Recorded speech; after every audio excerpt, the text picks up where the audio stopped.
maybe, just maybe, I keep hearing this persistent chatter. Right. Dark horse candidate. Yeah. The Brett Favre career arc. Oh, baby. From Green Bay. It's all to the Jets. aligning. I do highly recommend. It's funny Aaron, though that you need your friend Steelers to come to save the day. Like one of your AFC favorite team has to, or your Giants. Yeah, right. My Steelers or your Giants need to save what would be one of the worst developments in 50 years of following the Vikings carefully. And I will say this, Aaron, don't completely follow the Brett Favre career arc during or allegedly after. There are certain things that you want to avoid. Although, he already did avoid one of those Jets things. He did avoid one of those things. As far as we know, yeah. we didn't know about it with Favre until after he was gone. So okay. It's a joke. Don't sue me. It's a joke. Sue Chris, not me. But Aaron Rodgers, the talk of him possibly going to the Vikings, it's still kind of out there. And look, could you talk your way into 2009 all over again? There aren't many employees of the organization who are still there from the year that Brett Favre showed up and immediately propelled the Vikings into high levels of contention. It came down to the NFC Championship against them and the Saints, and they outplayed the Saints that day. Definitely. But Adrian Peterson fumble, Saints bounty, bad overtime rules, Brett Favre throwing the ball across his body when they were in field goal range. It would have been a long field goal, not by today's standards. By today's standards, it's a chip shot. By 2009, it's a long field goal, like 53, 55 yards. But Favre throws that ball. Tracy Porter intercepts it. It was just like everything that could go wrong went wrong, and the Vikings lost that game. The Wilfs were there. The Wilfs are the one common thread, ownership. And I can't help but wonder whether or not there's just a fascination. They've seen Aaron Rodgers for all of his career. They know what he can do. They know what he's done to the Vikings. I can understand why some would say, not me, but I can understand why some would be intrigued by Aaron Rodgers going to Minnesota. And until this deal gets done in Pittsburgh or with the Giants, and until the Vikings get a veteran quarterback, there's a possibility they say, JJ sits for a year, one more year, not two. If it's two, he's going to want to be traded. He sits for one. We see what we can do with Aaron Rodgers.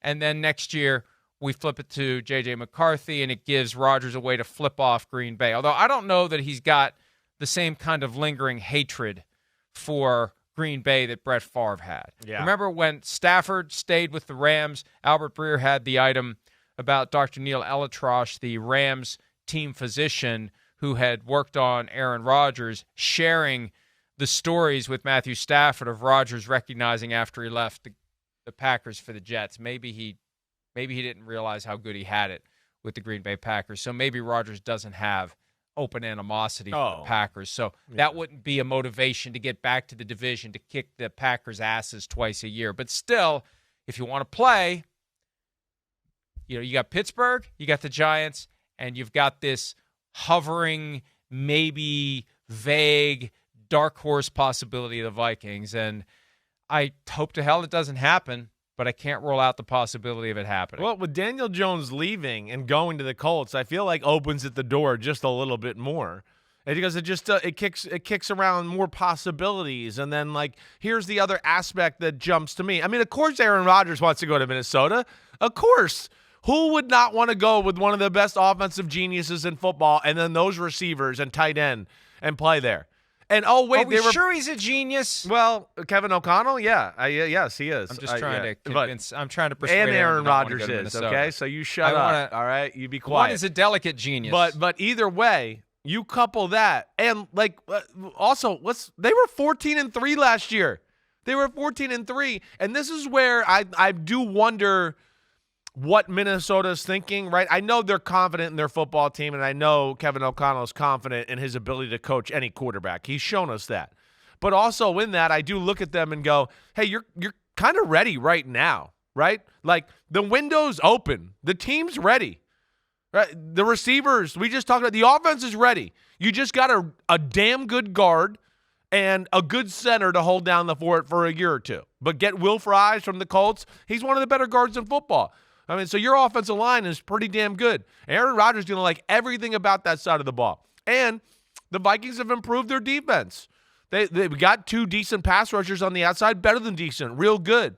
Right? They kept Byron Murphy at home, gave him a lot of money. And now we added Jonathan Allen, a D tackle, and Hargrave, right? Hargrave's on his way in through the door. So, I mean, you look at that and go, wait, the Vikings, the additions they've made, they're still no question one of the top teams in the NFC. Do they want to go with the rookie quarterback that didn't play last year and risk maybe not being one of the best teams? Or do you want to go, hey, bat phone, Aaron Rodgers, like, you want to talk a little bit here because we might got an opening? I don't know. I mean, there's a lot that makes sense, but you just have to worry about if he wants to stay 2 years, and that does mess up the J.J. McCarthy thing, and I don't think he would be necessarily happy about that. Yeah, that's the reality. And look, if Sam Darnold had stayed with the Vikings on a firm 2-year deal, I firmly believe that J.J. McCarthy would have asked to be traded. Could they make McCarthy happy to sit for 1 year? And if you're McCarthy, maybe one, right? If you're McCarthy, like, what standing do you have to strenuously object to one of the all-time greats showing up and playing quarterback for 1 year? Right? Yeah.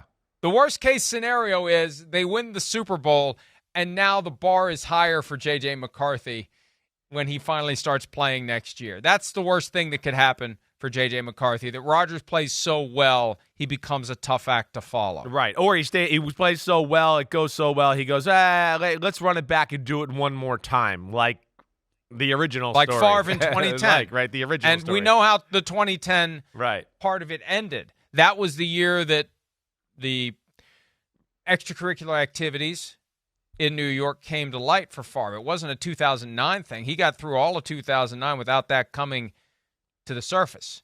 2010 was when he had to deal with that of his own making. Yeah. And then everything else just kind of cascaded. The season fell apart, and by the end of the year, his starting streak ended. He suffered a concussion when the Vikings had to play on that rock-solid green cement because it was frozen at the College Stadium because the roof fell in on the Vikings Metrodome. It was just for as well as 2009 went for the Vikings. 2010 was a disaster in every possible way. Right. So yeah, but you're right. Rodgers could decide I want 1 more year, and that's one of the issues. And now going back to 5 minutes ago, though, if the team in purple wants to get involved, if Aaron Rodgers and company call up Minnesota and start to get a little interest there, then, do the tides sway towards the Aaron Rodgers with the conversations with Pittsburgh. And then Pittsburgh might be like, I think the phrase you were looking for is shit out of luck. They will be in trouble, and they're going to have to offer Aaron Rodgers whatever he wants. So that's where this could get interesting.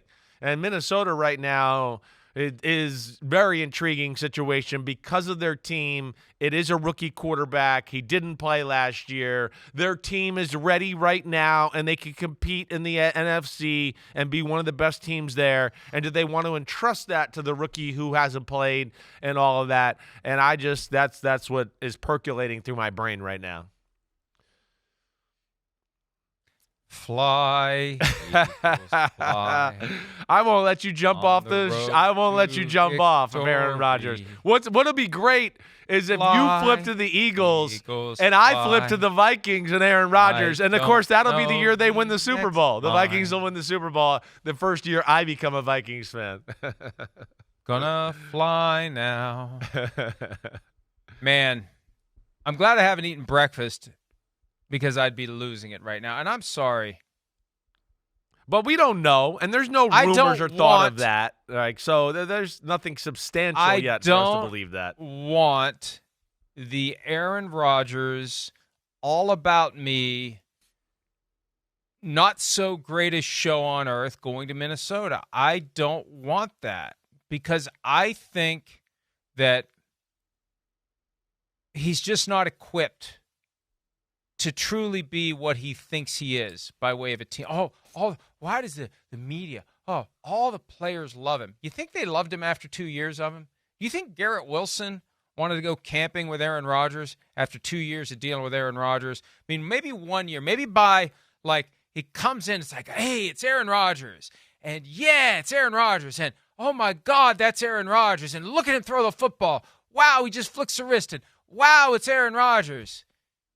And then, like, after a couple months, it's like, man, he says some crazy shit. I mean, yes, but we don't seem to see that reaction from anybody on the Jets except for Garrett Wilson. I know. The people we talked to at the Super Bowl, the players' reactions on social media when they said the Jets were going to let him go.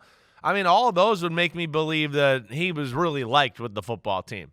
And, I know he handles things in the media where I find him annoying at times, right? And he has definitely done some things where I've gone, what are you doing? But I think as a whole, the players, the locker room does like Aaron Rodgers. I do. I do think that as a whole. He wants everyone on the team to submit to the idea that it's a team and it doesn't apply to him. He can go do the McAfee bully pulpit and say whatever he wants and stray down the garden path of conspiracy theories or settle scores or whatever. It's not becoming to a franchise quarterback. It's just not. It's great for my business. And let me tell you, as an entrepreneur who has owned and operated ProFootballTalk.com since November 1 of 2001, it would be awesome blossom, extra awesome if Aaron Rodgers ends up with the Vikings. But personally, I am just dancing on the line and dropping an F-bomb today. You did it so casually yesterday, I feel like it's okay. It would effing suck if Aaron Rodgers is the Vikings quarterback. That is the conflict for me. It will be a very good year for PFT and PFT Live and all things PFT. It will be a very bad year for Michael J. Florio. Hi, it's Mike Florio. Thanks for watching PFT on YouTube. Hit subscribe for the latest news and analysis from Pro Football Talk.